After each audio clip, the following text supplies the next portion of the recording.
One of the big winners from Week 8 in the NFL. How about Jordan Love going to face Aaron Rodgers, all the pressure, that conversation is being had. Goes out and throws for just under 350, 3 tuds. Super efficient. Ton of yards after contact there for the Packers. They played really efficient football.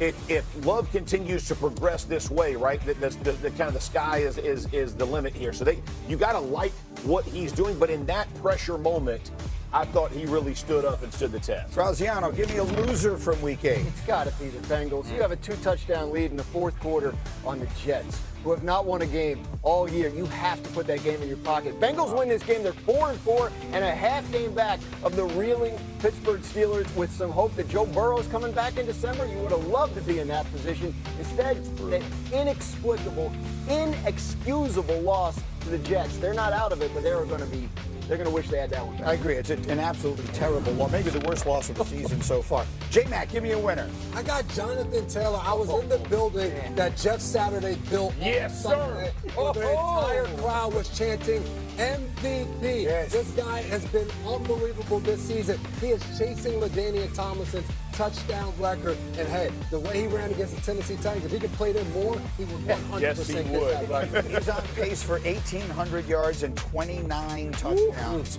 rushing. Finally, Dominique, give me another loser this weekend. Myles Garrett. What? Only 5? What are you doing? Like, I would say that Myles Garrett was incredible this weekend, and some of his best pass rushes didn't end up in sacks. Yeah. But it is really sad to have such an incredible, greatest in the category of one of the greatest defenders of all time to never really ever play a meaningful game. So they lost this game inexplicably while he had 5 sacks and was unblockable the entire game by no number of. That's him on the sideline. He had 5 sacks and they got blown out. Go back and show those again. All those, he's doubled. He's literally doubled. Like, if you're an offensive line coach, if you're an offensive coordinator, you're like, let's double him, we'll lock him up. Yeah. No. He swam, ripped the swim, does it all, gets home. It's insanity. In the interest of, he was very upset after the game, and he was talking about, we're not going to, I don't have the time to play the sound because I really want to dive into the conversation. There are people who are asking the question, should we feel bad for Myles Garrett being on this? Look, Joe Thomas is in the Hall of Fame and is one of the great players ever and played his entire career in that same franchise and generally just on terrible teams. Sundays at 1. Myles Garrett, yeah. Brutal. That's all you play, Sundays at 1. Myles Garrett feels like the he's house headed, by 4:30, babe. he's That's headed on brutal. that trajectory. Unless, It's brutal. Dan Graziano, talk to me. What happened? Myles Garrett, I was listening to this. you were reading the contract. Yeah, look, I mean, he just signed in March, right? I can't deal with this. You man. would think that's right after you sign. It's tough to trade the contract, big signing bonus, dead money. It's not that bad. Like they would not take an extra cap hit this year if they traded him. They'd have to eat $41 million in dead money Myles Garrett? next year. That sounds like a lot, but it's half. Serious grounds. Let's free Myles Garrett. Trade him. Half of what the Broncos ate for Russell Wilson last year when they cut him. Yeah. Like teams do that. Yeah. You get a couple first-round picks. Now you have 4 next year. Listen, I said this at the time. Myles Garrett re-signing in Cleveland was a lose-lose. It was a mistake for him, and it was a mistake for them. Yesterday was the perfect example. He had 5 sacks, and they still got blown out. Look, He should be their Herschel Walker. He said, this is not about money. I want to win. Right. I want to be traded. Right. He stayed dug in for almost a month. And then he And took they gave the the money. Which is great. I mean, good for him. Let me say this, though. Let me say this just real quick in his defense on this side of it.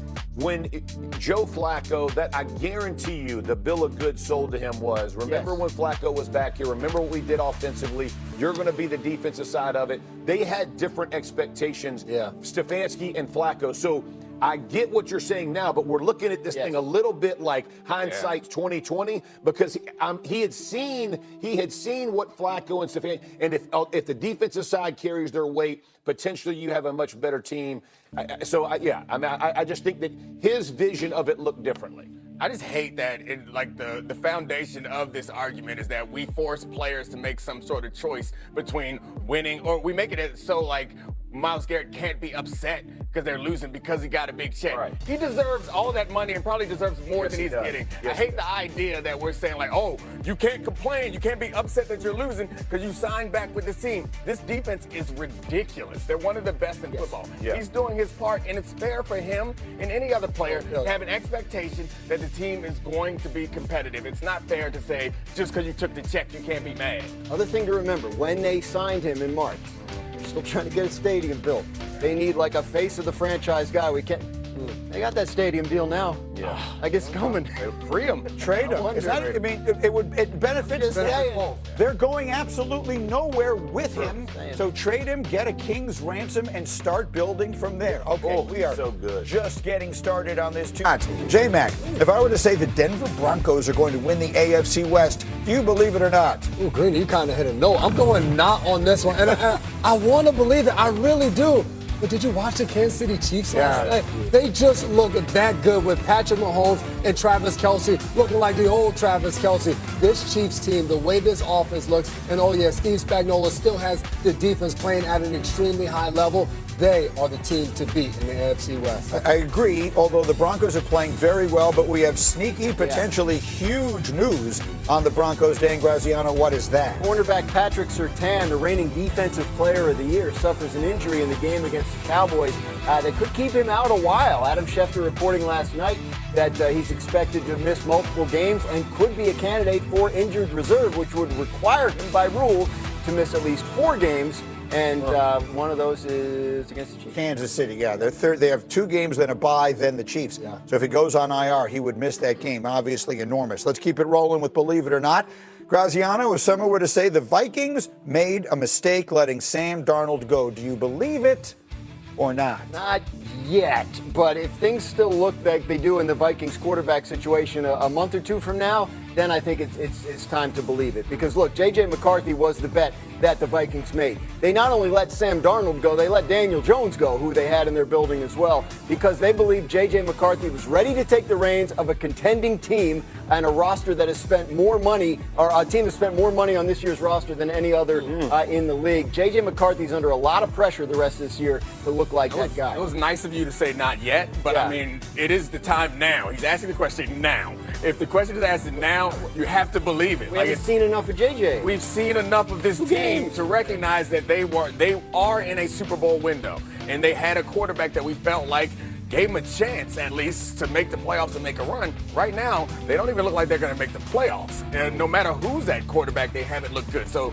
you kind of, maybe they'll prove to be right next year when J.J. McCarthy has a Drake May type season. But right now, you have to believe that was a mistake. And the reality of it is, I mean, one of the most important abilities is availability. Yeah. J.J. McCarthy has been available for 2 games in 1.5 seasons. That just is the reality. All right, Jeff, he just mentioned, who's that again? Drake May? That guy, yeah. Jeff, if someone said Drake May is the best quarterback in his class, believe it or not.